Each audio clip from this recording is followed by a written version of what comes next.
الحمد للہ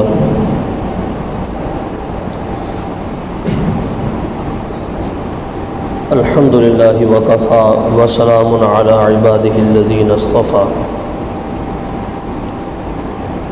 خصوصاً علی سید الورا محمد المصطفى وعلی آلہ واصحابہ اہل الورع والتقى، اما بعد فاعوذ باللہ من الشیطان الرجیم، بسم اللہ الرحمن الرحیم۔ قال اللہ تبارک و تعالی فی القرآن المجید والبرہان الرشید، ادعو الی سبیل ربک بالحکمۃ والموعظۃ الحسنۃ وجادلہم باللتی ہی احسن، آمنت باللہ صدق اللہ مولانا العظیم،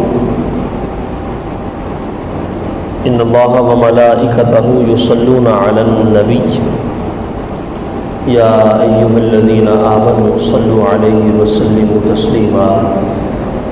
درود پاک پڑھنے برکت کے لیے الصلاۃ والسلام علیک یا سیدی یا رسول اللہ وعلی آلک واصحابک یا سیدی یا حبیب اللہ، الصلاۃ والسلام علیک یا سیدی یا رحمۃ للعالمین وعلی آلک واصحابک یا سیدی یا خاتم النبیین۔ اللہم ارنا الحق حقا وارزقنا اتباعہ وارنا الباطل باطلا وارزقنا اجتنابہ۔ اللہم ربنا تقبل منا انک انت السمیع العلیم وتب علینا انک انت التواب الرحیم۔ رضینا باللہ ربا وبالاسلام دینا وبالقرآن اماما وبمحمد رسولا ونبیا، صلی اللہ تعالی علیہ وعلی آلہ واصحابہ اجمعین۔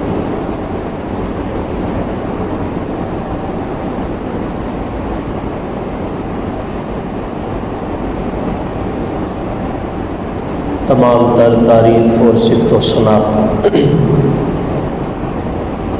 اللہ وحدہ لا شریک کے لیے، اور بارگاہ رسالت مآب صلی اللہ علیہ وآلہ وسلم میں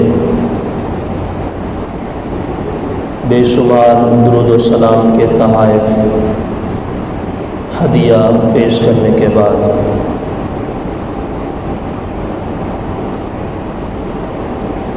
اللہ رب العزت کی تمام تر خصوصی رحمتیں ہوں آقا علیہ الصلوۃ والسلام کے جمیع اہل بیت اطہار پر اور حضور کے جمیع صحابہ کرام علیہم الرضوان پر، اور امت محمدیہ صلی اللہ علیہ وآلہ وسلم کے جمیع وہ حضرات، کبار علماء کرام، مجتہدین، شیوخ، بزرگان دین اور ائمہ کرام، ان کے اوپر بھی اللہ رب العزت کی کروڑہا رحمتیں اور برکتیں نازل ہوں، کہ جن کی ثابت قدمی اور محنت کاوش اور استقامت کی وجہ سے آج ہم تک اسلام پہنچا ہے، اور ہم اپنے آپ کو مسلمان کہلوانے کے قابل سمجھتے ہیں۔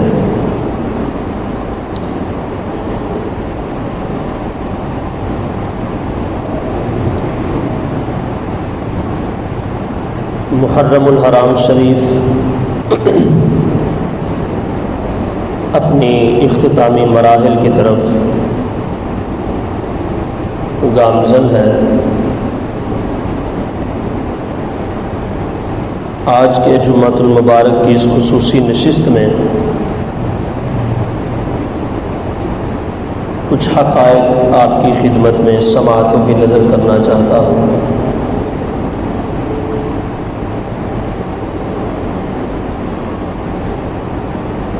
ممکن ہے کہ یہ حقائق آپ نے پہلے نہ سنے ہوں۔ تاریخی اعتبار سے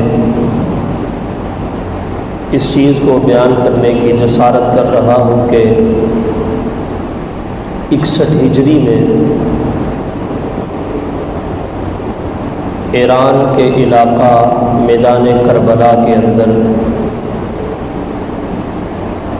سیدی و سندی امام علی مقام حضرت امام حسین رضی اللہ تعالی عنہ کو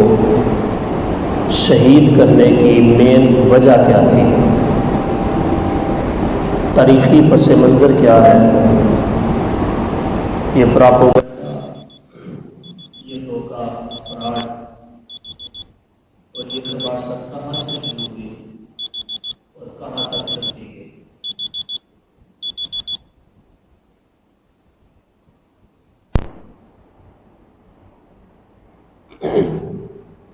جس وقت حضور رحمت للعالمین خاتم النبیین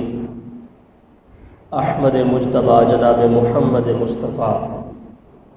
صلی اللہ تعالیٰ علیہ وآلہ وسلم نے مکہ کی سرزمین سے ہجرت فرما کے مدینہ شریف تشریف لے گئے، تو اس وقت حضور نے جب اسلام کا پیغام لوگوں تک پہنچایا تو سب سے پہلے نمبر پر جو مخالفین کی جماعت حضور کے سامنے کھڑی ہوئی وہ مشرکین مکہ تھے، کفار تھے، اہل عرب تھے، جنہوں نے ڈنکے کی چوٹ پر رسول اللہ علیہ والسلام کو للکارا اور آپ کی مخالفت کی۔ چند ایک افراد ان میں سے مسلمان ہوئے اور حضور کی صحابیت کے اندر داخل ہوئے، لیکن اکثریت جو تھی اس کی صورتحال یہی تھی کہ مخالف تھے اور مشرکین تھے، کفار تھے، اور حضور علیہ والسلام کے سامنے کھڑے ہو کر حضور کی نبوت اور رسالت کا انکار کرتے تھے۔ جس وقت پیارے آقا علیہ والسلام نے مکہ شریف سے ہجرت فرما کر مدینہ تشریف لائے، یہاں پر اسلام کو پاور ملی، ایک ریاست قائم ہوئی جس کے عظیم جنرل اور سب سے پہلے سپہ سالار اور امیر جناب رسول اللہ علیہ والسلام تھے۔ تو جب اسلام نے ظاہری طور پہ ایک پاور پکڑی اور ایک اپنا اثر و رسوخ پیدا کیا، تو حضور علیہ والسلام کو اللہ تعالیٰ نے فوراً اس بات کا اختیار دے دیا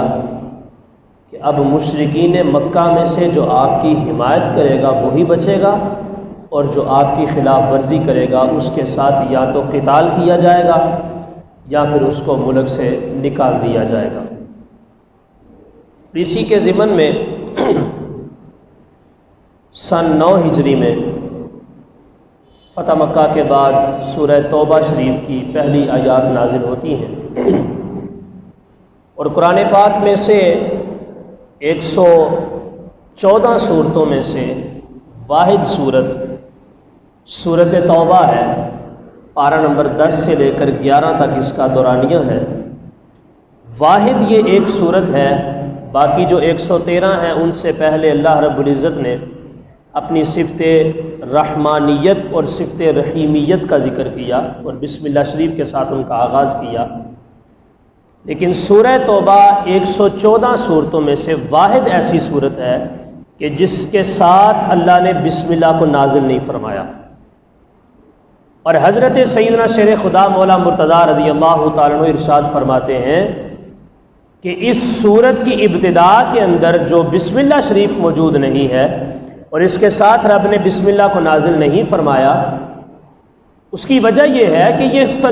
یہ سورت جو ہے خود ایک تلوار ہے اور تلوار لے کر نازل ہوئی ہے۔ اس کے اندر حد درجہ اللہ رب العزت کے غضب اور اس کے جلال کو ذکر کیا گیا ہے۔ اللہ نے فرمایا براءۃ من اللہ ورسولہ الی الذین عاہدتم من المشرکین، اے میرے محبوب ان لوگوں کو یہ کلام پڑھ کے سنا دیں کہ آج کے بعد جن کفار نے اور جن مشرکین مکہ نے ہمارے ساتھ وعدہ خلافی کی ہے اور ہمارے عہد کو توڑا ہے، آج کے بعد ہم ان سے برات کا اعلان کرتے ہیں، ہمارا ان سے کوئی تعلق نہیں ہے، کوئی معاہدہ نہیں ہے، کوئی ان سے لین دین نہیں ہے، کوئی تجارت نہیں ہے۔ تو یہ اس انداز میں اس سورت کی ابتدائی آیات کو رسول اللہ علیہ الصلوۃ والسلام کے اوپر نازل کیا گیا۔ بسم اللہ شریف کو اس کے ساتھ نازل نہ کرنے کی مین وجہ یہ تھی کہ چونکہ اس سورت کے اندر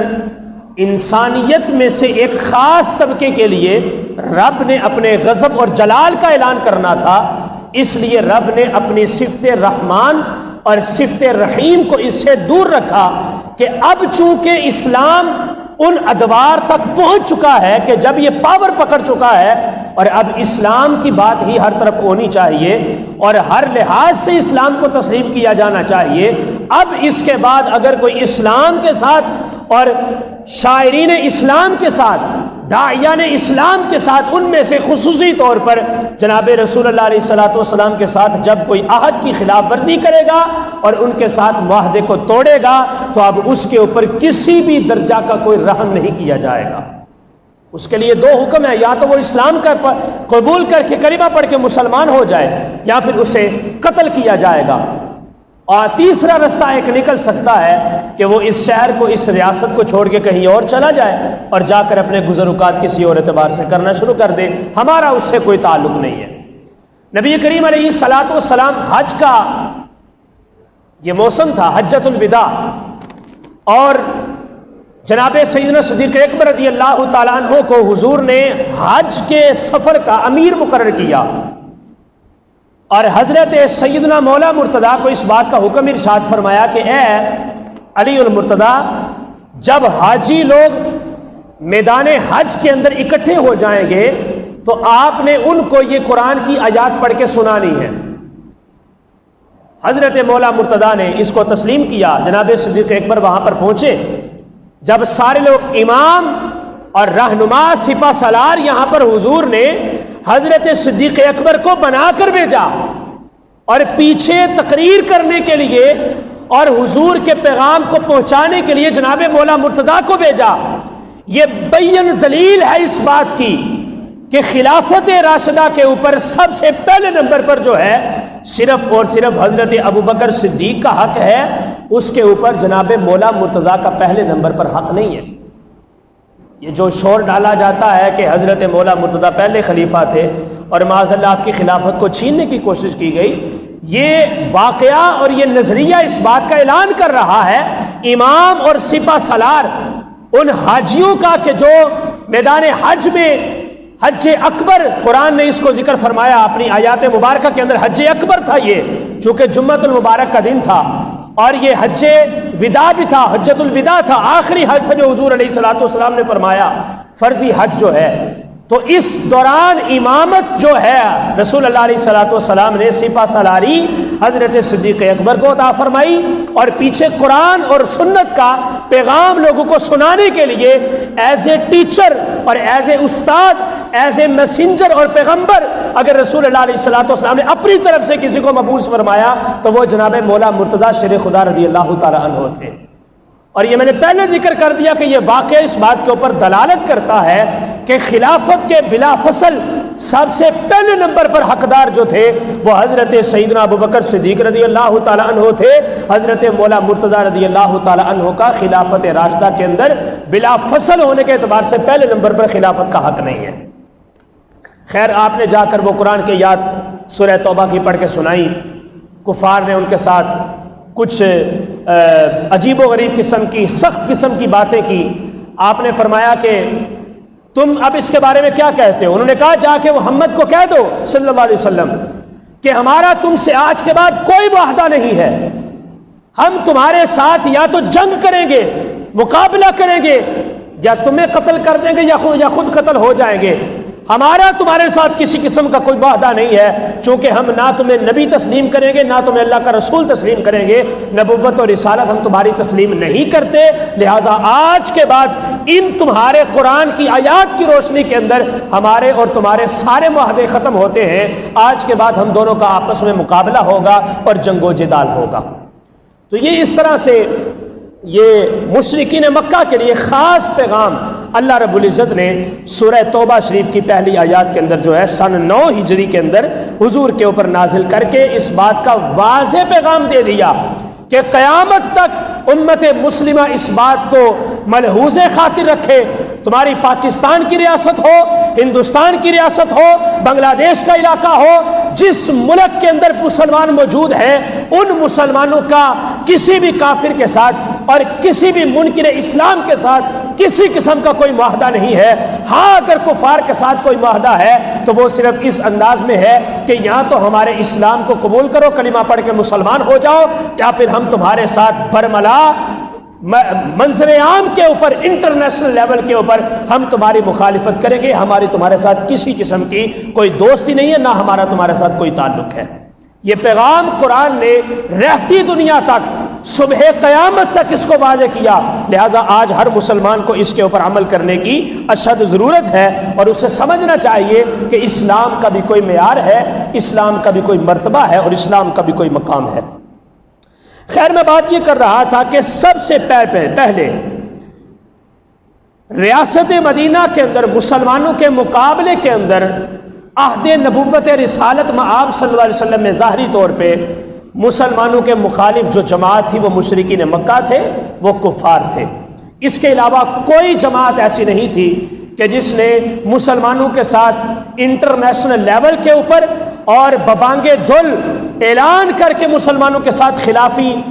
ان کی مخالفت کا اعلان کیا ہو اور ان کے خلاف جو ہے تلوار نکالی ہو اور اپنے نیزوں کو اور تیروں کمانوں کو جنہوں نے استعمال کیا ہو۔ ہاں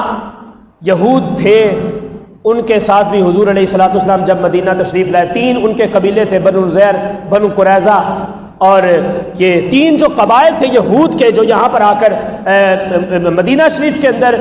آباد ہوئے تھے، ان کے ساتھ کچھ وقت تک معاملات چلتے رہے، کچھ معاہدے انہوں نے کیے، پھر آقا علیہ الصلوۃ والسلام کے ساتھ سازشیں کرتے رہے، مخالفتیں کرتے رہے، آقا علیہ الصلوۃ والسلام نے وقتاً فوقتاً ان کو مدینہ سے نکال دیا، پھر یہ سارے کے سارے جا کے غزوہ خیبر، میدان خیبر کے اندر اکٹھے ہو گئے۔ یہ بہت بڑا قلعہ تھا جو یہودیوں کا یہ گڑھ تھا اور یہاں پر سارے یہودی یہاں پر موجود تھے۔ غزوہ خیبر کے اندر حضرت مولا مرتضیٰ نے اللہ کے فضل و کرم سے میدان خیبر میں قلعہ خیبر کے دروازے کو اکھاڑ دیا اور اس انداز میں بھی یہودیوں کو بڑی شکست حاصل ہوئی اور ان کو وہاں سے مدینہ کی ریاست سے بالکل کلی طور پہ وہاں سے نکال دیا اور وہاں پر کسی بھی یہودی کا کوئی بھی رہنا سہنا بالکل نہیں تھا اور کوئی اس کی آماج کا نہیں تھی۔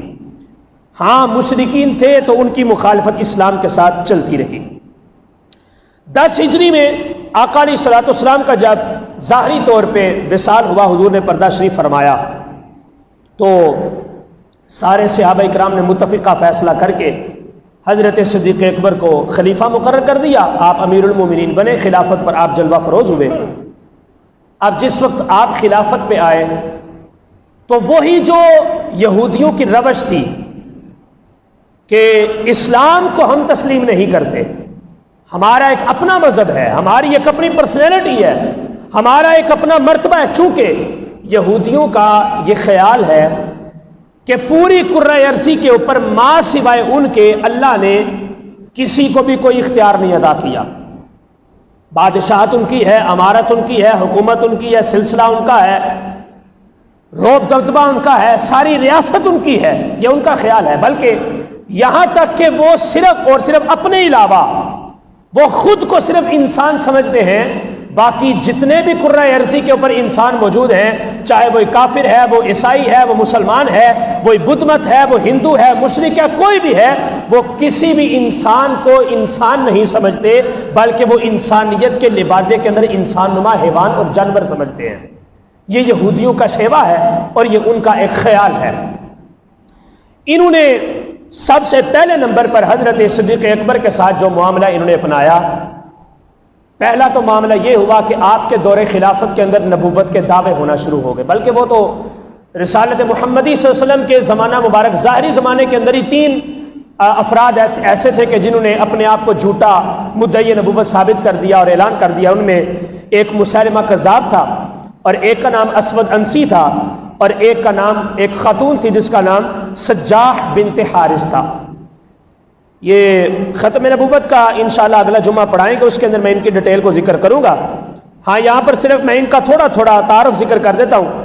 مسیلمہ کذاب، اس کا اصل نام مسیلمہ بن سمالہ تھا، تو اس نے اپنی چکنی چپڑی باتوں کے اندر مدینہ کے اندر ہی آیا، اور اس نے آ کر لوگوں کو ورغلایا اور نبوت کا دعویٰ کیا۔ اور اس کے ساتھ ساتھ اسود انسی تھا، اس کا اصل نام عیلہ تھا، عین یا لام ہا، اور اس کو انس بن قد کے نام سے بھی جانا جاتا ہے۔ یہ بہت بڑا کاہن تھا، یعنی کہ نجومی تھا،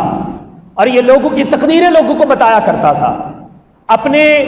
کہانت والے انداز کے اندر اس نے لوگوں کو ورغلایا، اپنے قریب کیا، اور آخر کار اس نے جو ہے نبوت کا دعویٰ کر دیا اور کہا کہ میرے اوپر جو فرشتہ وحی لے کے آتا ہے وہ گدھے کے اوپر سوار ہو کے آتا ہے۔ اس لیے اس کو ذوالحمار کا نام بھی تاریخ کے اندر دیا جاتا ہے۔ اس نے بھی نبوت کا دعویٰ کیا، خیر اس کو قتل کر دیا گیا۔ پھر اس کے بعد سجاح بنت حارث یہ خاتون تھی، اس نے بھی اپنے آپ کو نبوت کے دعوے کے اندر شمار کر لیا اور کہا کہ میں بھی اللہ کی نبی ہوں اور مجھے بھی رب نے نبوت عطا کی ہے۔ اس نے مسیلمہ کذاب کے ساتھ ریلیشن بنایا، اور عشاء کی اور فجر کی نماز ان کے جتنے بھی ماننے والے پیروکار تھے ان کے اوپر معاف ہو چکی تھی۔ یہ ان کی اپنی خود ساختہ شریعت تھی کہ مسیلمہ اور سجاح بنت حارث خاتون کو جو بھی نبی تسلیم کرے گا اس کے اوپر نہ عشاء کی نماز فرض ہے نہ اس کے اوپر فجر کی نماز فرض ہے۔ ان دونوں نے آپس میں نکاح کر لیا۔ تو پھر حضرت صدیق اکبر کا جب دور خلافت آیا تو حضرت خالد بن ولید رضی اللہ تعالی عنہ کی سپہ سالاری کے اندر آپ نے ایک لشکر تیار کیا جس کے روح کے اندر جنگ یمامہ ہوئی، اور جنگ یمامہ کے اندر حضور کی ختم نبوت کے اعتبار سے 1200 صحابہ کرام نے جام شہادت کو نوش فرمایا، اور مسیلمہ کذاب کے اندر مقابلے کے اندر جنگ لڑ کے حضور کی ختم نبوت کے پرچم کو بلند کیا، اور مسیلمہ کو اور سجاح بنت حارث کو کیفر کردار تک پہنچا دیا۔ ایک تو یہ جو ہے ان کے حضور حضرت صدیق اکبر کے زمانے خلافت کے اندر یہ سب سے بڑی بغیرتی اور سب سے بڑا یہ ایک مشرک غلط قسم کا عقیدہ اور اسلام کی مخالفت والا عقیدہ ایک یہ اٹھا۔ مرتدین بڑے پیدا ہوئے جنہوں نے اسلام کا انکار کر دیا، حضور کی نبوت کو ترک کر دیا، ختم نبوت کو چھوڑ دیا اور ان کو اپنا نبی تسلیم کر لیا۔ اور دوسرا فتنہ جو آپ کے زمانے کے اندر نکلا وہ تھا مانعین زکوٰۃ کا۔ اعلان ہو گیا کہ ہم زکوٰۃ نہیں دیں گے۔ اب حضرت صدیق اکبر رضی اللہ تعالیٰ بڑے رقیق القلب ہیں، بڑے نرم دل کے حضرت ہیں، ہر وقت آپ کی آنکھوں سے آنسو جاری، تقوی کی صورتحال یہ ہے، کیفیت یہ ہے، ہر وقت رب سے توبہ کر رہے ہیں، گناہوں کی معافی مانگ رہے ہیں، امام المتقین کے درجے کے اوپر آپ فائز ہیں بعد الانبیاء والمرسلین حضرت سیدنا صدیق اکبر رضی اللہ تعالیٰ عنہ۔ لیکن اس کے باوجود اسلام کے عقائد و نظریات کے اندر حضرت صدیق اکبر کا اعلان آج بھی تاریخی کتابوں کے اندر موجود ہے۔ آپ نے فرمایا کہ میرے نبی کے زمانہ ظاہری کے اندر جو بندہ اپنے اونٹ کی نکیل کی رسی کو بھی زکوٰۃ کے اندر صرف کرتا تھا، ابو بکر صدیق اس سے بھی جا کے زکوٰۃ لے گا، اور میں کسی کو بھی اس بات کی جسارت کرنے کی ہمت کرنے کی بالکل بھی اجازت نہیں دوں گا کہ وہ زکوٰۃ کا انکار کرے۔ آپ نے ان دونوں فتنوں کا مقابلہ کیا اور الحمدللہ آپ نے ان کے خلاف جنگ کی، قتل و قتال ہوا، اور اس جنگ کے ضمن کے اندر آپ نے اسلام کے پرچم کو بلند کیا اور اپنے دور خلافت کو ہر قسم کے فتنے سے پاک کرتے ہوئے آپ نے اپنے خلافت کے دور کو مکمل کیا اور اپنی خلافت کو حضرت فاروق اعظم کے سپرد کر کے داعی اجل کو لبیک کہتے ہوئے جنت کے مہمان بن گئے۔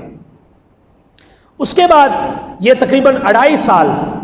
2 سال اور 4-5 ماہ 6 ماہ کچھ دن جو ہے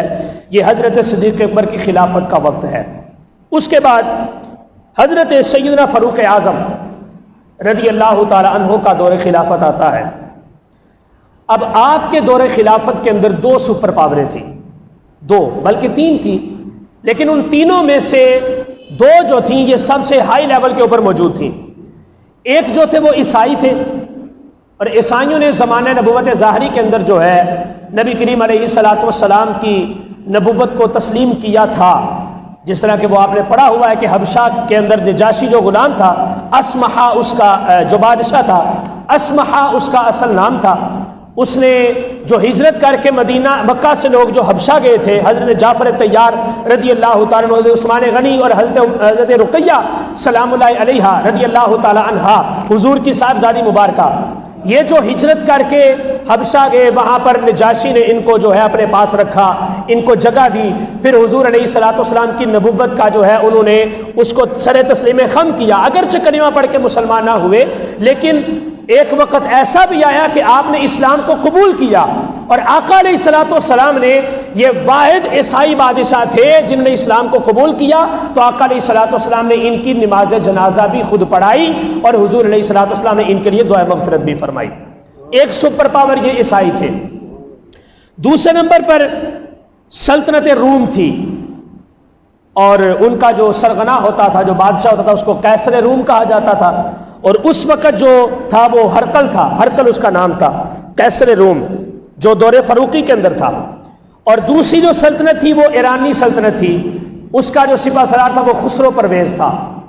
یہ حضرت جناب رسول اللہ علیہ الصلوۃ والسلام کے زمانہ ظاہری کے اندر بھی یہ موجود تھے۔ اب ان کو حضور علیہ الصلوۃ والسلام نے کچھ خط لکھے، نجاشی کو بھی لکھا، خسرو پرویز جو ایران کا سلطنت کا بادشاہ تھا اس کو بھی لکھا، اور جو روم کی سلطنت کا بادشاہ قیصر روم ہرقل تھا اس کو بھی حضور علیہ الصلوۃ والسلام نے خط لکھا، اور خط یہ تھا کہ اسلام کو قبول کر کے اسلام کے اندر داخل ہو جاؤ، وگرنہ تمہارے لیے ہماری طرف سے تلوار جو ہے وہ بے نیام ہے، اور ہم تمہارے ساتھ جنگ کریں گے۔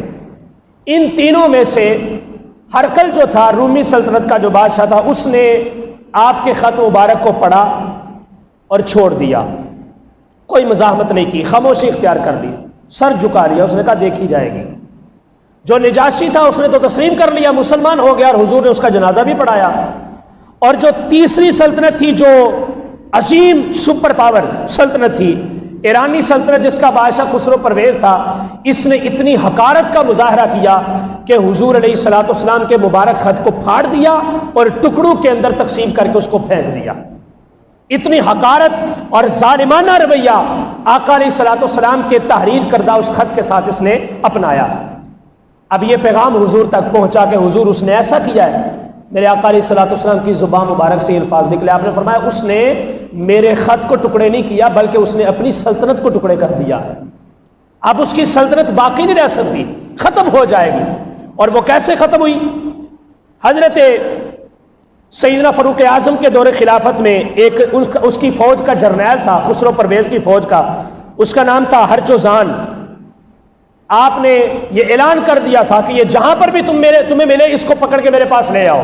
اور حکومت کی طرف سے یہ آرڈر جاری تھا کہ تم نے اس کو قتل کر دینا ہے۔ جب اس کو پکڑ کے آپ کے پاس لایا گیا تو اس نے بڑی مکاری دکھائی، اس نے کہا، جب قتل کرنے لگے جناب سیدنا فاروق اعظم تو اس نے کہا کہ میری کوئی آخری خواہش ہے، پوری کر سکتے ہیں؟ حضور نے فرمایا جی بتائیں کیا تمہاری آخری خواہش ہے؟ اس نے کہا مجھے پانی پلا دو۔ اب ایک مٹی کا پیالہ یا گلاس، جو بھی اس وقت کے تقاضے کے مطابق جو تھا، برتن کے اندر پانی اس کو لا کے دیا گیا۔ اس نے کہا پہلے میرے سے وعدہ کرو کہ جب تک میں یہ پانی نہ پی لوں، یہ جو تم نے مجھے پینے کے لیے دیا ہے، جب تک میں یہ پانی نہ پی لوں تب تک تم مجھے قتل نہیں کرو گے۔ آپ نے وعدہ کر لیا، اس نے پانی پھینک دیا، پانی پھینک دیا۔ اس نے کہا میں نے کہا تھا یہ پانی جب تک میں نہیں پیوں گا تب تک تم مجھے قتل نہیں کر سکتے، لہذا میں نے نہیں پیا، اب تم مجھے قتل نہیں کر سکتے۔ اب چونکہ حضرت فاروق اعظم نے وعدہ کیا ہوا تھا اور زبان دی ہوئی تھی، آپ نے کہا میرے ملک سے نکل کے دفع ہو جاؤ، یہاں سے بھاگ جاؤ۔ اس کو وہاں سے نکال دیا گیا۔ اس نے پھر ایک مجوسی ابو لولو فیروز کو تیار کیا، جس نے کم از کم 1 مہینہ تیز دار خنجر کو زہر کے اندر ڈبو کے رکھا، اور 28 ذی الحج کو حضرت سیدنا فاروق اعظم رضی اللہ تعالی عنہ کی مبارک پشت میں، کمر میں نماز فجر کے وقت سجدے کی حالت میں وار کر کے آپ کو زخمی کیا، جس کی تاب نہ لاتے ہوئے زہر کی تکلیف کی وجہ سے 1 محرم الحرام کو حضرت سیدنا فاروق اعظم امیر المومنین خلیفہ ثانی داعی اجل کو لبیک کہتے ہوئے مقام شہادت کے اوپر فائز ہوئے۔ اب آپ کے زمانے خلافت میں ملک شام کے اندر بھی کچھ لڑائیاں تھیں، جناب مولا مرتضیٰ نے آپ کو روکے رکھا کہ آپ شام میں نہیں جائیں گے، جا کے وہاں پر جنگ نہیں لڑیں گے، اپنی فوج کو بھیج دیں وہاں پر، سپہ سالاری کسی کی ذمہ داری لگا دے، وہ وہاں پر جا کے کفار کے ساتھ، مخالفین کے ساتھ، یہودوں کے ساتھ جا کے جنگ کرتے ہیں، ہم نے آپ کو نہیں جانے دینا۔ اس کی وجہ کیا ہے؟ وجہ یہ ہے کہ آپ چکی کے ایک عظیم پارٹ ہیں، ایک عظیم حصہ ہیں، جب تک آپ ریاست اسلام کے اندر موجود ہیں اسلام کو کوئی نقصان نہیں پہنچا سکتا، لہٰذا ہم آپ کو نہیں جانے دیں گے۔ کہیں آپ کو نقصان پہنچ گیا تو بعد میں ہمارا کوئی پرسان حال ہے؟ یہ حضرت مولا مرتضیٰ کے یہ الفاظ ہے جناب فاروق اعظم کی خدمت کے اندر، اصرار کیا آپ کو نہیں جانے دیا۔ اب یہ سارے کفار، یہ روم اور یہ ایرانی جو تھے، یہ سارے اس بات کو سمجھتے تھے کہ جب تک عمر فاروق کو ختم نہ کیا جائے تب تک ہم جو ہے مسلمانوں کے اوپر قبضہ نہیں کر سکتے، ہم ان کو زیر نہیں کر سکتے۔ انہوں نے پھر اس مجوسی کو تیار کیا تو اس کے ذریعے سے انہوں نے حضرت فاروق اعظم کو شہید کروایا۔ اور آپ کا دور خلافت تقریباً 10 سالہ دور خلافت ہے کہ آپ نے اتنے دورانیے کے اندر عظیم سلطنت جو ہے اسلام کی پھیلائی، اور ایک عظیم سیلاب کے انداز کے اندر جو ہے جنگیں ہوتی رہیں، اور بڑے سارے خطے جو ہیں وہ اسلام کے پرچم کے نیچے آئے، اور حضرت فاروق اعظم نے ان کو اسلامی سلطنت کے اندر شامل کیا۔ اس کے بعد 12 سالہ دور خلافت آ جاتا ہے حضرت عثمان غنی رضی اللہ تعالیٰ عنہ کا۔ پہلے 10 سال آپ کے بڑے سکون کے، بڑے آرام کے، بڑے انداز کے۔ یہ پہلے خلیفہ راشد ہیں جو قریش میں سے نہیں تھے، بنو ہاشم میں سے نہیں تھے، بلکہ بنو امیہ میں سے تھے۔ عرب کے اندر 2 قبیلے چلتے تھے، ایک تھا بنو ہاشم اور ایک تھا بنو امیہ۔ ان دونوں کے درمیان آپس میں کمال کی ٹکر تھی، بڑا آپس میں مقابلہ تھا، اور مقابلہ برا بھی تھا اور اچھا بھی تھا، بلکہ برا کم تھا، اچھا زیادہ تھا۔ اچھا زیادہ ہونے کا مطلب یہ ہے کہ اگر بنو ہاشم نے کسی غریب کی مدد کر دی تھی تو بنو امیہ کہتے تھے ہم اس سے بڑھ کر کسی غریب کی مدد کریں گے، اور اگر بنو امیہ کوئی ایسا نیکی کا کام کرتا تھا تو بنو ہاشم کہتے تھے ہم اس بنو امیہ سے بڑھ کر اس غریب کی مدد کریں گے تاکہ ہمارا سکہ جو ہے وہ اوپر آ جائے۔ یہ ان کے درمیان آپس میں بڑا تقابل تھا۔ اب پہلے جو دونوں خلیفہ تھے، بنو ہاشم کے آگے پھر بڑی شاخیں ہیں، بنو قریش ہے، بنو تیم، پھر بنو عدی، اور یہ کافی ساری شاخیں آگے قبائل کی موجود ہیں۔ اب بنو ہاشم میں سے ایک بھی خلیفہ ماں سوائے حضرت مولا مرتضیٰ کے کوئی خلیفہ قریشی نہیں ہے۔ حضرت صدیق اکبر جو تھے وہ بنو تیم میں سے تھے، یہ قریشی نہیں ہے، ہاشمی تھے لیکن قریشی نہیں تھے۔ اور حضرت فاروق اعظم جو تھے وہ بنو عدی میں سے تھے، یہ بھی ہاشمی تھے لیکن قریشی نہیں تھے۔ بنو ہاشم کے مقابلے کے اندر تیسری خلافت 12 سالہ دورانیہ حضرت سیدنا عثمان غنی رضی اللہ تعالیٰ عنہ کا، یہ حضرت عثمان غنی بنو امیہ میں سے پہلے خلیفہ ہیں جن کو خلافت راشدہ کے اندر 30 نمبر پہ لکھا جاتا ہے۔ 10 سال آپ نے بڑی عظیم شاہانہ انداز کے اندر گزارے، بڑی سلطنتیں فتح کی، قبرص کو فتح کیا، طرابلس کو فتح کیا، افریقیہ کو، اسپین کو، تبرستان کو، کئی سارے علاقے جو ہیں آپ نے فتح کیے، جنگیں لڑی، اور 10 سال جو ہیں بڑے عظیم شاہانہ انداز میں جو ہے آپ نے اس اسلامی سلطنت کے اندر، ریاست مدینہ کے اندر آپ نے یہ 10 سال بڑے اچھے گزارے۔ جب آئے نا آخری 2 سال، یہاں سے اب یہودیوں کی بغاوت شروع ہو گئی، اور یہی وہ بغاوت تھی کہ جس کے زیر اثر حضرت عثمان غنی کو بھی شہید کیا گیا، حضرت مولا مرتضیٰ کو بھی شہید کیا گیا، اور حضرت سیدنا امام حسین کو بھی 61 ہجری میں میدان کربلا کے اندر شہید کیا جاتا ہے۔ یہ وہ آخری آپ کی خلافت، 12 سالہ خلافت کے آخری 2 سال ہیں کہ جن کے اندر یہ بغاوت ہوئی۔ وہ کیسے ہوئی؟ ایک یہودی تھا عبداللہ بن سبا اس کا نام تھا، یہ دور خلافت سیدنا عثمان غنی رضی اللہ تعالی عنہ میں یہ مدینہ آیا۔ اس نے آ کر 3 قسم کے عقائد جو ہے وہ پیش کیے۔ سب سے پہلے نمبر پر اس نے قبائلی تعصب کو جو ہے ابھارا۔ یہ جو بات میں نے پہلے کی تھی کہ بنو ہاشم اور بنو امیہ کے درمیان تقابل تھا، اس نے آ کے اس تقابل کو ہوا دی اور کہا کہ خلافت جو ہے وہ بنو ہاشم کے اندر ہے، یہ بنو امیہ کے پاس کیسے چلی گئی؟ عثمان خلیفہ کیوں بن گیا؟ خلیفہ تو آگے بنو ہاشم میں سے کسی کو ہونا چاہیے تھا۔ پھر اس کے بعد دوسرا اس نے نظریہ یہ پیش کیا کہ حضرت علی رضی اللہ تعالیٰ عنہ معاذ اللہ کے اللہ ہے یا اللہ کا عکس جمیل ہے، خدا ہے۔ یہ عبداللہ بن سبا کا یہ پہلا عقیدہ تھا جو آج کے شیعوں کا بھی منظر عام کے اوپر یہ عقیدہ موجود ہے کہ وہ جناب مولا مرتضیٰ کو اللہ مانتے ہیں اور خدا تسلیم کرتے ہیں۔ یہ عبداللہ بن سبا کی سب سے پہلی یہ سازش ہے۔ پہلا عقیدہ اس نے پیش کیا کہ تقابل جو تھا قبائل کے اندر، ان کے اندر تعصب کو ابھارا اور مخالفت پیدا کی، اور دوسرا حضرت مولا مرتضیٰ کو خدا کہا، اور تیسرا کہا کہ ہر نبی کا کوئی نہ کوئی وصی ہوتا ہے، یعنی کہ وہ اپنے پیچھے کوئی ایسا سپہ سالار، کوئی ایسا بندہ چھوڑ جاتا ہے کرندہ اپنا کہ جس کو وہ وصیت کرے۔ میں بڑا شارٹ ذکر کر رہا ہوں چونکہ بڑی لمبی طویل بحث ہے۔ میں اس مقام پہ لے کے آنا چاہتا ہوں کہ جناب مولا حضرت امام حسین کو شہید کیوں کیا گیا، اور یہ ساری جو بغاوت و خلاف ورزیاں ہوئی اس کی وجہ پیچھے کیا تھی، یہ سارا تاریخی پس منظر ہے۔ تو ایک کہا اس نے کہ حضرت علی خدا ہے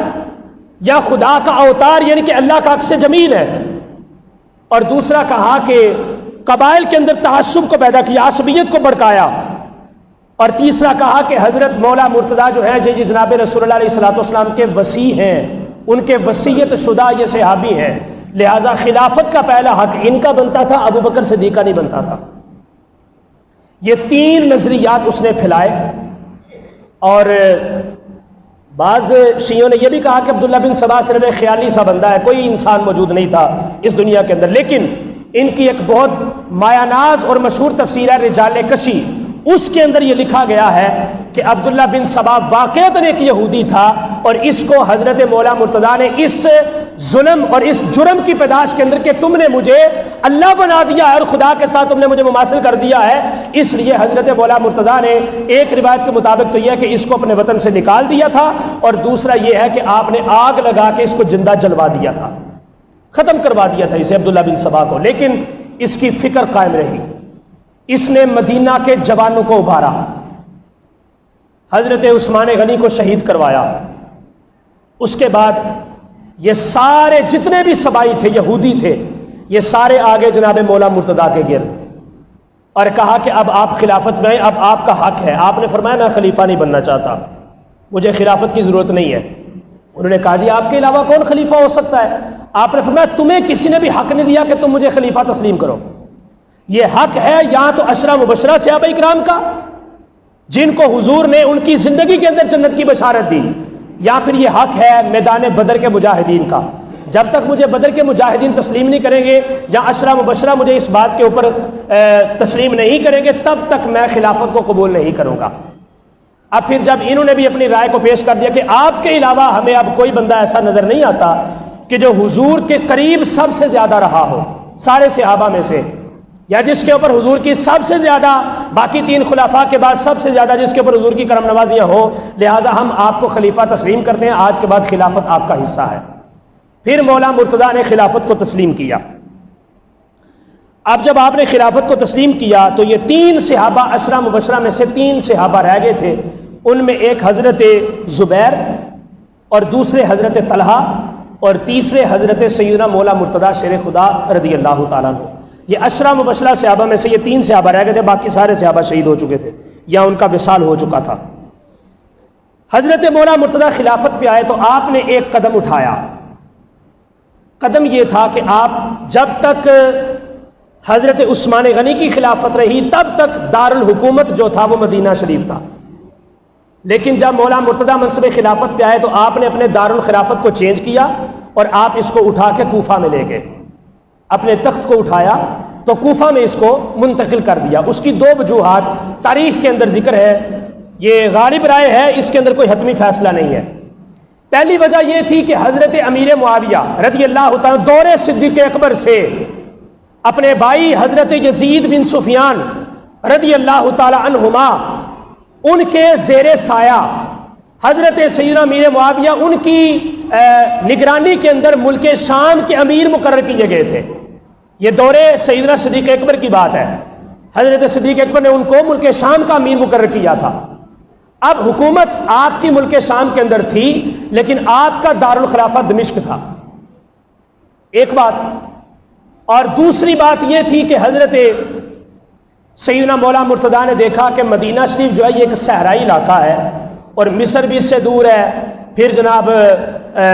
ایران بھی اس سے دور ہے، عراق بھی دور ہے، شام بھی اس سے دور ہے، اور یہ سارے علاقہ اس سے کافی دور ہے، لیکن ان سب میں سے اگر کوفہ کے اندر اپنے دارالخلافہ کو مقرر کیا جائے تو ایک تو دمشق بھی قریب ہو جائے گا، شام بھی قریب ہو جائے گا، تو یہ سارے ایک رستے کے اوپر آ جائیں گے۔ یہ مصر، ایران، عراق، ترکی، یہ سارے جو ہیں بالکل میرے قریب ہو جائیں گے، اور میدان خلافت کے اندر جو ہے مجھے حکومت کو چلانا اور سنبھالنا بڑا آسان ہو جائے گا۔ ایک ان کی رائے یہ تھی کہ میرے قریب ہو جائیں گے جناب امیر معاویہ، تو ہم دونوں آپس میں مل کے جو ہے اپنی حکومت، اسلامی حکومت کو بڑے اچھے انداز سے چلا سکیں گے۔ حضرت امیر معاویہ رضی اللہ تعالی عنہ ایک طرف اور جناب سیدنا مولا مرتضیٰ ایک طرف۔ اب یہ جو تھا عبداللہ بن سبا، اس کے جتنے بھی پیروکار تھے یہ کیا کرتے تھے، چلاکی ان کی دیکھیں۔ کوفہ میں جاتے تو کوفہ میں جا کے وہاں کے لوگوں کو دمشق کے گورنر کے خلاف بھڑکاتے، اور اگر دمشق جاتے تو وہاں کے نوجوانوں کو کوفہ، ایران، عراق یا ان ریاستوں کے اندر جتنے بھی گورنر اسلام کے جناب مولا مرتضیٰ کی زیر نگرانی موجود تھے ان کو جا کر آپس میں ایک دوسرے کے خلاف بھڑکاتے تھے۔ اب اس وقت تو نہ تو کوئی کمپیوٹر تھا، نہ کوئی انٹرنیٹ تھا، نہ کوئی جناب موبائل فون موجود تھے۔ ایک طرف بات ہوئی ہے، فوراً کون بندہ فون کر کے دوسرے ملک کے علاقے کے اندر جو ہے کسی کو پوچھے بھائی اس طرح کی ہم نے بات سنی ہے، اس کے اندر حقیقت کیا ہے؟ ایسا تو ہو نہیں سکتا تھا۔ پیغام رسانی کے جو سورسز تھے، جو یہ وسائل تھے، یہ سارے بڑے مشکل تھے اور بڑا ایک وقت لگتا تھا، مہینے گزر جاتے تھے سفر کے اندر، پھر جا کے ایک ملک سے دوسرے ملک کے اندر خط پہنچتا تھا۔ ان کی اس بھڑکاوے کی وجہ سے نوجوانوں کے اندر تصادم پیدا ہوا، تعصب پیدا ہوا، مخالفت پیدا ہوئی، جس کے ضمن کے اندر پھر جنگ جمل اور جنگ صفین آئی، اور 1,00,000 کے قریب مسلمان شہید ہوئے جنگ جمل اور جنگ صفین کے اندر۔ بظاہر یہ آپس میں صحابہ اکرام کی آپس کی جنگ تھی، ایک طرف جناب امیر معاویہ اور حضرت سید عائشہ، اور ایک طرف جناب مولا مرتضیٰ اکیلے۔ یہ ساری ان کی آپس میں جو جنگ ہوئی، اس میں 1,00,000 کے قریب صحابہ اکرام شہید ہوئے، مسلمان شہید ہوئے، جن میں تابعین اور تبع تابعین میں موجود تھے، اور ان میں 10,000 صحابہ اکرام تھے جو شہید ہوئے، اور 2 عشرہ مبشرہ صحابہ اکرام حضرت زبیر اور حضرت طلحہ، یہ بھی 2 صحابہ اسی جنگ جمل اور جنگ صفین کے معاملے کے اندر شہید ہوئے۔ یہ یہودیت کی ساری سازش کے اندر ان کو ملوث کیا گیا، اکیلے رہ گئے صرف جناب مولا مرتضیٰ۔ اب حضرت امیر معاویہ سوچتے تھے کہ میں خلافت کو تسلیم تو کر لوں جناب مولا مرتضیٰ کی، لیکن اگر میں نے ان کی خلافت کو تسلیم کر لیا تو چونکہ یہودی یہ سارے سبائی جو ہیں انہوں نے جناب مولا مرتضیٰ کے گرد اپنا گھیرا بنایا ہوا ہے، یہ تو ان کو ایک لمحہ بھی نہیں چھوڑتے، تو یہ کیا ہوگا، یہ مجھے قتل کر دیں گے، جناب مولا مرتضیٰ تک پہنچنے سے پہلے پہلے یہ مجھے شہید کر دیں گے۔ لہٰذا آپ نے حضرت مولا مرتضیٰ کی خلافت کو تسلیم نہ کیا۔ پھر یہودیوں نے ایک اور سازش کھیلی، جس رات حضرت مولا مرتضیٰ شہید ہوئے، یا جس رات تقریباً 18 رمضان شریف جب آپ کے اوپر صبح و سحری کے وقت حملہ ہوا، اس رات 3 حضرات کے اوپر حملہ ہوا تھا بیک وقت، 3 حضرات کے اوپر۔ ایک حضرت امیر معاویہ پہ ہوا، لیکن اللہ کا کرنا ہوا وہ اپنے بستر پہ موجود نہیں تھے، بچ کے۔ دوسرے حضرت عمر بن عاص پر حملہ ہوا، لیکن وہ بھی اللہ کا کرنا ایسا ہوا کہ آپ اپنے بستر پر نہیں تھے، آپ کے بستر پر آپ کا غلام سو رہا تھا، وہ غلام اس حملے کی زد کے اندر آ کر شہید ہو گیا۔ اور تیسرے حضرت جناب مولا مرتضیٰ تھے، جو انہوں نے سبائیوں نے ایک بندے کو تیار کیا، عبد الرحمن ابن ملجم کو، اور یہ عبد الرحمن ابن ملجم وہ شخص تھا کہ جو حضرت سیدنا مولا مرتضیٰ کی فوج میں سپہ سالاری کی نوعیت اور اس منصب کے اوپر فائز تھا۔ اس کو تیار کیا اور اس نے حضرت مولا مرتضیٰ کو نعوذ باللہ زخمی کیا 18 رمضان شریف کو۔ 21 رمضان شریف کو پھر آپ نے اللہ رب العزت کی بارگاہ میں لبیک کہا تو آپ نے جام شہادت کو نوش فرما دیا۔ اب جس وقت جناب مولا مرتضیٰ خلافت پہ تھے تو آپ سے پوچھا گیا کہ حضرت آپ کے بعد آپ کے بچے کو خلیفہ بنا لے؟ آپ نے فرمایا میں تمہیں اس چیز کی اجازت نہیں دیتا،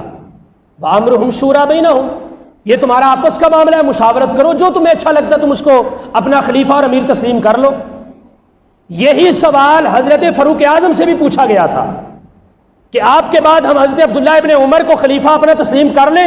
آپ نے فرمایا میں کیسے اس بات کی اجازت دے سکتا ہوں، اس کو تو طلاق دینا نہیں آتی۔ وہ ایک معاملہ ہو گیا تھا، آپ نے اپنی بیوی کو طلاق دی تھی، اور طلاق جو تھی وہ سنت کے مطابق نہیں بلکہ خلاف سنت دی تھی۔ آپ نے فرمایا وہ کیسے خلافت کو سنبھال سکتا ہے، اس کو تو طلاق دینا نہیں آتی، لہٰذا میں اس کو امیر مقرر نہیں کروں گا اپنے بعد، تمہیں اختیار ہے کہ تمہیں جو اچھا لگے تم اسے تسلیم کر لو۔ یہی جواب جناب مولا مرتضیٰ نے دیا۔ 4.5 سال آپ نے خلافت کی، 6 مہینے رہ گئے تھے حضور کی حدیث کے مطابق خلافت کے 30 سال مکمل ہونے کو کہ آپ کو شہید کر دیا گیا۔ پھر آپ کے خلافت کے منصب کے اوپر حضرت امام حسن تشریف لائے اور آپ نے حضور کی حدیث کے مطابق حضرت امیر معاویہ سے صلح کی، اور آپ نے اپنی 6 مہینے کی خلافت کو گزارنے کے بعد جب آپ کے حضور کے مطابق حدیث پاک کے مطابق 30 سال خلافت راشدہ کے مکمل ہوئے تو آپ نے اپنی ساری کی ساری حکومت اور خلافت کو جناب امیر معاویہ کے سپرد کر دیا اور آپس میں صلح کر لی۔ تو یہ حضرت امیر معاویہ تک پہنچا یہ سارا سلسلہ۔ پھر شیعوں کی بعض روایات یہ بھی ہیں، بلکہ امام جلال الدین سیوطی نے بھی اپنی تاریخ الخلفاء کے اندر ذکر کیا ہے کہ حضرت جناب سیدنا امام حسن کو بھی شہید کروایا گیا، لیکن بعض روایات یہ بھی ہیں کہ وہ اپنی طبی موت سے ان کا انتقال ہوا تھا، ان کو زہر دے کے شہید نہیں کیا گیا تھا۔ اب اینڈ پہ رہ گئے اہل بیت اطہار میں سے صرف حضرت امام حسین۔ یہ 5 افراد تھے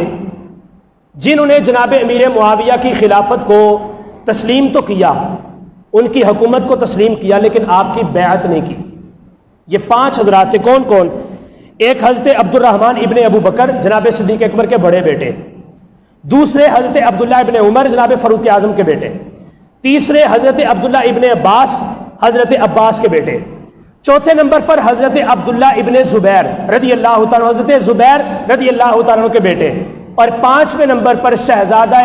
مولا مرتضیٰ حضرت امام حسین رضی اللہ تعالیٰ کو۔ یہ 5 حضرات تھے کہ جنہوں نے جناب امیر معاویہ کی حکومت کو تسلیم تو کر لیا لیکن بغاوت نہیں کی، اور ایک تھوڑے سے وقت کے لیے آپ کی بیعت بھی نہیں کی۔ اب چلتے چلتے حضرت عبد الرحمن ابن ابو بکر کا وصال ہو گیا، پیچھے 4 رہ گئے، 3 عبادلہ ثلاثہ اور چوتھے جناب امام حسین۔ 2 نے حضرت عبداللہ ابن عمر اور حضرت عبداللہ ابن عباس، ان دونوں نے جناب امیر معاویہ کی حکومت کو تسلیم بھی کر لیا اور ان کی بیعت بھی کر لی۔ یہ صحابی ہیں، صحابی کے اوپر کوئی تان نہ کرے، یاد رکھیے گا۔ قرآن کے اندر اللہ نے متعدد مقامات پر حضور کا یہ وصف بیان فرمایا کہ یتلو علیہم آیاتہ ویزکیہم ویعلمہم الکتاب والحکمہ، یہ میرے نبی جو ہیں یہ مسلمانوں کے اوپر تلاوت کرتے ہیں ہماری آیتوں کو، ان کا تزکیہ نفس کرتے ہیں، اور جن لوگوں کا اللہ کے رسول نے تزکیہ نفس کیا ہو وہ پیسوں کے اوپر بک سکتے ہیں؟ کبھی ایسا نہ کرنا، ایمان ضائع ہو جائے گا۔ صحابہ اکرام کے ساتھ اختلاف کرنا بات کی بات ہے کہ ان سے کوئی خطا ہو سکتی ہے یا نہیں ہو سکتی، وہ ایک علیحدہ مسئلہ ہے، علیحدہ سلسلہ ہے، اس کے اوپر بات نہیں فی الحال ہو سکتی، ایک بڑی لمبی بحث ہے۔ لیکن ان کی عدالت اور ان کی حکومت اور ان کے معاملات کے اوپر کوئی بندہ تان و تشنیع کے لیے اپنی زبان کو نہیں کھول سکتا، یہ بالکل کسی کو بھی کوئی اجازت نہیں ہے۔ یہ برملا 2 ٹوک الفاظ میں آپ کی سماعتوں کی نظر کر رہا ہوں، کوئی بھی صحابی حضرت سیدنا ابو بکر صدیق رضی اللہ تعالیٰ سے لے کر آخری صحابی تک، اور کوئی بھی صحابیہ خاتون جس نے اسلام قبول کر کے حضور کی زیارت کی ہو اور اسی ایمان کے اوپر اس کا انتقال ہوا ہو، کسی بھی صحابی مرد اور کسی بھی صحابیہ عورت کے ایمان کے اوپر بالکل بھی شک نہ کرنا، تمہارا اپنا ایمان تباہ ہو جائے گا، متزلزل ہو جائے گا، نہ تم ادھر کے رہو گے نہ تم ادھر کے رہو گے۔ لہٰذا کسی صحابی کے اوپر جو ہے تان و تشنیع کرنا ہمارا بالکل کوئی شعار نہیں ہے، اور عقائد اہل سنت کے اندر ازل سے مجتہدین اور علماء کرام کا یہ موقف آتا رہا ہے کہ کوئی بھی صحابی جو ہے وہ گمراہی کے اوپر نہیں تھا، سارے کے سارے صحابہ عادل تھے۔ اگر ان میں سے کسی ایک صحابی کا بھی انکار کر دیا جائے گا تو ایک رستے کے اندر حضور کی ہزاروں حدیثوں کو تمہیں چھوڑنا پڑے، العیاذ باللہ، ایسا بالکل نہیں ہو سکتا۔ تو حضرت عبداللہ ابن عمر اور حضرت عبداللہ ابن عباس، ان دونوں نے جناب امیر معاویہ کی خلافت کو تسلیم کر لیا، بیعت بھی کر لی۔ حضرت عبداللہ ابن زبیر نے تسلیم نہیں کیا، جناب امام حسین نے بھی حکومت کو تسلیم تو کیا لیکن بیعت نہیں کی۔ ان دونوں کے درمیان آپس میں اختلاف ہو گیا۔ عبداللہ ابن زبیر نے کہا کہ ہم مدینہ نہیں چھوڑیں گے کسی بھی صورت میں، کچھ بھی ہو جائے۔ جناب امیر معاویہ کا انتقال ہو گیا، 61 ہجری آ گیا، یزید جو ہے وہ حضرت مغیرہ بن شعبہ عظیم صحابی ہیں، بزرگ صحابی،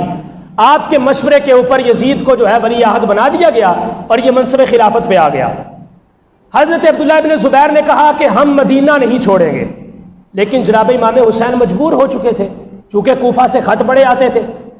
ہر خط میں یہ ہوتا جی آپ کے ابا جان کا دارالخلافہ یہ تھا، ان کی حکومت یہاں پر تھی، ان کا سلسلہ یہاں پر تھا، سب کچھ یہاں پر تھا، آپ آئیں ہم آپ کو اپنا امیر بنائیں گے، امام تسلیم کریں گے، سب کچھ کریں گے، ہم آپ کو تسلیم کریں گے، آپ کے پیچھے کھڑے ہوں گے، لہٰذا آپ مدینہ کو چھوڑ کے کربلا اور کوفہ کے اندر آ جائیں۔ حضرت امام حسین نے حکمت عملی سے کام لیا، اپنے کزن چچا زاد بھائی حضرت امام مسلم بن عقیل کو بھیجا کہ جائیں، جا کر دیکھیں وہاں پر حالات کیسے ہیں۔ آپ گئے، جب آپ تشریف لائے تو ایک روایت کے مطابق یہ ہے کہ 12,000 کوفیوں نے آپ کی بیعت کی تھی ایک لمحے کے اندر، اور ایک روایت کے اندر ہے کہ 60,000 کوفیوں نے، اور ایک روایت کے اندر 80,000 کوفیوں نے ایک لمحے کے اندر حضرت امام مسلم بن عقیل کو اپنا امام اور سپہ سالار اور رہنما تسلیم کر لیا۔ ادھر یزید کے کہنے پر طارق ابن زیاد یہاں پر آیا، اب عبید اللہ ابن زیاد کوفہ میں آیا، اس نے آ کر اعلان کر دیا مسلم بن عقیل کی بیعت کو توڑ دو، جس نے نہ توڑا اس کی بیوی بیوہ ہو جائے گی، اس کے بچے یتیم ہو جائیں گے، اس کا گھر اجڑ جائے گا، برباد ہو جائے گا۔ ان سارے کے سارے کوفیوں نے ایک لمحے کے اندر آپ کی بیعت کو توڑ دیا، ایک بھی کوفی، اور یہ سارے وہ صبائی تھے جو کہ ان کے خطوں سے اس بات کا اندازہ لگایا جا سکتا ہے کہ وہ خط لکھ رہے تھے جناب امام حسین کو کہ ہم آپ کے والد محترم کے شیعہ ہیں، ہم شیعہ علی ہیں، ہم آپ کو تسلیم کریں گے، آپ یہاں پہ آ جائیں۔ جب انہوں نے اپنا ایک نائب بنا کر بھیجا امام مسلم بن عقیل کو، تو عبید اللہ ابن زیاد کی ایک دھمکی کے اوپر ان سارے کوفیوں نے آپ کو چھوڑ دیا۔ اس لیے یہ مثال بڑی مشہور ہے کہ الکوفی لا یوفی، کہ کوفی جو ہوتا ہے اس کے اندر وفا نہیں ہوتی، وہ بے وفا ہوتا ہے، یا جو بے وفا ہوتا ہے وہ کوفی ہوتا ہے۔ یہ مثال بڑی مشہور ہے ہمارے معاشرے کے اندر۔ آپ کی بیعت کو توڑ دیا گیا، مختصر یہ کہ آپ کو شہید بھی کر دیا گیا۔ ادھر جناب امام حسین رستے کے اندر تھے، سفر میں تھے، ایک مقام پہ پہنچے، آپ کو خط ملا کہ امام مسلم بن عقیل کو شہید کر دیا گیا ہے۔ آپ واپس جانے لگے تو حضرت امام مسلم بن عقیل کے بیٹے وہاں پر موجود تھے، انہوں نے کہا نہیں، ایسا نہیں ہو سکتا، یہ عرب کا ایک قبائلی سسٹم تھا، انہوں نے کہا ہم اپنے باپ کا بدلہ ضرور لیں گے، یا تو قصاص ہوگا یا پھر دیت لی جائے گی، ہم ان کو ایسے نہیں چھوڑیں گے، ہم اپنے والد کے خون کو ضائع نہیں کریں گے۔ اب حضرت امام حسین نے سوچا، آپ نے فرمایا جو میرے حکم کے اوپر مدینہ سے یہاں پہ آ گئے، اب میں کیا ان کے باپ کی وجہ سے ان کو یہاں پہ چھوڑ کے اکیلا وہاں سے چلا جاؤں؟ حضرت امام حسین کربلا میں تشریف لے آئے۔ جب آئے تو مختصر یہ کہ آپ نے 3 مطالبے ان کے سامنے رکھے۔ پہلا مطالبہ یہ تھا کہ بھائی مجھے یزید کے پاس جانے دو، میں اس کے ساتھ اپنا معاملہ طے کر سکتا ہوں۔ دوسرا مطالبہ اگر تم یہ نہیں مانتے تو یہ ہے کہ مجھے مدینہ واپس جانے دو۔ انہوں نے بند جو کر دیا، پانی بند کر دیا، مصائب و علام، یہ سارے وہ کوفی ہی تھے جنہوں نے خود خط لکھ کے آپ کو بلایا تھا اور کہا کہ مجھے مدینہ واپس جانے دو۔ انہوں نے یہ بھی تسلیم نہ کیا۔ کہا تیسرا پھر یہ ہے کہ تم ایسا کرو کہ مجھے اسلام کی سرحدوں پہ بھیج دو، میں وہاں پر جا کے کفار کے خلاف لڑتا ہوا اپنی جان کو دے دیتا ہوں، تاکہ میرا کوئی مقصد تو ہو نا زندگی کا، میں یہاں پر کیا اپنے آپ کو فضول یہاں پر تمہارے پاس بٹھائے رکھوں، تم مجھے بلا کر خود مجھے رسوا کر رہے ہو، پریشان کر رہے ہو، تو یہ بالکل بھی ایسا کرنا بالکل بھی تمہارے لیے ٹھیک نہیں ہے۔ لیکن انہوں نے بالکل بھی تسلیم نہ کیا، اور قصہ مختصر یہ کہ انہوں نے حضرت امام حسین کو درد مندانہ انداز کے اندر شہید کر دیا۔ اب جب شہید کیا تو اس کے بعد آپ کے خیموں کو جلایا، اور خیموں کو کیوں جلایا اس کی بڑی مین وجہ جو ہے وہ میں ذکر کر کے پھر اپنی گفتگو کو مکمل کرتا ہوں۔ چونکہ کربلا کے میدان کے اندر امام زین العابدین بھی موجود تھے، اگر دشمنی کا انداز ہوتا تو امام زین العابدین کو بھی شہید کیا جاتا، مگر نہیں، آپ کو شہید نہیں کیا۔ اس کی کئی حکمتیں صوفیاء نے، علماء نے، بزرگوں نے لکھی ہیں، لیکن ایک اس کی حکمت یہ ہے کہ آپ کو شہید اس لیے نہ کیا کہ آپ کے ساتھ تو کوئی دشمنی نہیں تھی، سلسلہ صرف یہ تھا کہ اگر امام حسین ہمارے خطوط لے کر یزید تک پہنچ گئے تو یزید ہمارے خلاف اپنی تلوار کو نکال لے گا، ہمارا سارا جو چکا چھٹا ہے وہ سارا کھل کے سامنے آ جائے گا۔ اس لیے انہوں نے سارے خطوط کو ختم کرنے کے لیے آپ کے خیموں کو بھی نظر آتش کیا اور جلا دیا کہ نہ ہی مطلب کہ سانپ رہے اور نہ ہی اس کی لاٹھی بچے۔ اور یہ سارے کا سارا سلسلہ جو ہے یہ ان سبائیوں اور یہودیوں کا تھا جو سازشیں حضرت عثمان غنی کے دور سے چلی، اور اس کا اختتام حضرت سیدنا امام حسین رضی اللہ تعالیٰ عنہ کی شہادت کے اوپر آ کر کربلا کے میدان میں ہوا۔ تو یہ سارا اس کا تاریخی پس منظر ہے جو میں نے آپ کی سماعتوں کی نظر کیا ہے۔ اب اس کے اندر آخری 2 جملے ہیں کہ ہمارے لیے کرنے کا کیا کام ہے۔ ہمارے لیے ضروری یہ ہے کہ ہم اپنے اختلافات سے باہر آ جائیں، اپنی دشمنیاں اپنے معاملات سے باہر آ جائیں اور اسلام کی اصل روح کو سامنے لائیں، اسلام کے اوپر عمل کریں، نماز کی پابندی کریں، صحابہ کرام علیہم رضوان کے طریقے کو اپنائیں، حضور کی سیرت کو تسلیم کریں، اسوہ حسنہ کے اوپر عمل کریں اور حضور کے اہل بیت اطہار اور حضور کے صحابہ سے محبت کریں۔ یہی ہمارے لیے نجات راہ ہے اور اسی کے ذریعے سے ہم دنیا کے اندر بھی کامیاب ہیں اور آخرت کے اندر بھی کامیاب ہیں۔ یہ جو امت مسلمہ کے اندر اختلافات کی ہوا کو پیدا کیا گیا ہے، یہ اسی دور سے چلتا آ رہا ہے اور یہ ساری یہودیوں کی سازش ہے۔ وہ مسلمانوں کو آپس میں دست و گریباں کرنا چاہتے ہیں، ان کو آپس میں لڑانا چاہتے ہیں تاکہ ان کا جو نشان ہے وہ ختم ہو جائے اور ہم باطل انداز کے اندر پوری دنیا کے اوپر حکومت کرتے ہوئے منظر عام کے اوپر آ جائیں۔ یہ جتنی بھی پالیسیاں، یہ سارے کے سارے آپ اپنی حکومت کے اندر بھی معاملہ دیکھ رہے ہیں، انگریز کے جو کچھ بھی ہو رہا ہے، یہ سارے کا سارا صرف اسی سازش کا ایک حصہ ہے۔ ہم نے اس سے بچنا ہے اور اپنی دور اندیشی والی آنکھوں کو کھولتے ہوئے اسلام کو اپنائیں، اپنے گھروں کے اندر اسلام کو رائج کریں، اپنی طبیعت کے اوپر اسلام کو رائج کریں، اپنے کردار کے اندر اسلام کو رائج کریں۔ آپ کے سامنے سارے نمونے موجود ہیں، حضور کی اپنی سیرت ہے، حضور کے صحابہ کی زندگی ہے، حضور کے اہل بیت اطہار کی زندگی ہے، ان سب کے طریقے کے اوپر عمل کریں۔ اللہ تعالیٰ آپ کو دنیا میں بھی کامیاب کرے گا اور آخرت کے اندر بھی کامیاب کرے گا۔